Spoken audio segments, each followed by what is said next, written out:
on tire au tout. Allez, faites attention de ne pas le rayer. Voilà, Il y a personne qui pousse là, les gars. Voilà, nickel, allez, on pousse.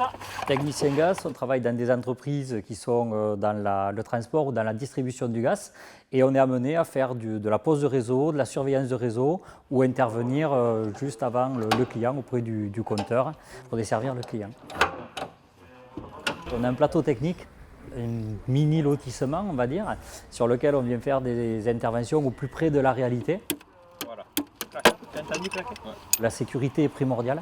On a besoin d'avoir des jeunes qui sont très attentifs, très méthodiques, de façon à préserver la sécurité des installations et des utilisateurs. Et arriver avec tout de... On a des filières sur le domaine de l'énergie, avec des CAP, des bacs professionnels, des BTS.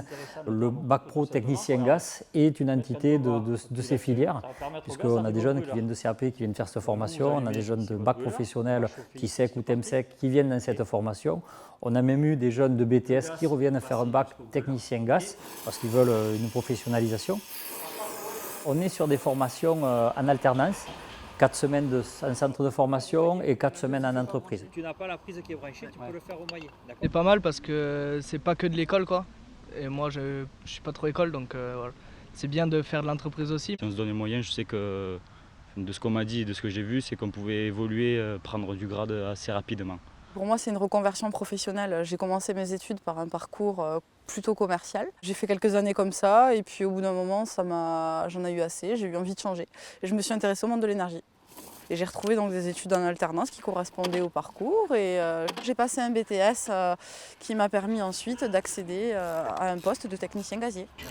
90% de la fonction est quand même en extérieur avec des missions et des tâches variées. Donc ça peut beaucoup d'autonomie aussi, on nous demande énormément d'autonomie. Notre mission principale va être l'acheminement en toute sécurité, c'est notre priorité, du gaz. C'est un métier qui m'a épanoui, qui m'a enrichi. C'est un métier aussi où il y a un futur. Parce que le futur, c'est nous qui l'écrivons. Faire du gaz vert, c'est important, c'est l'avenir. Aujourd'hui, on sait que ça fonctionne. Pour les gens, ça ne change rien. Sauf que pour la planète, ça change tout.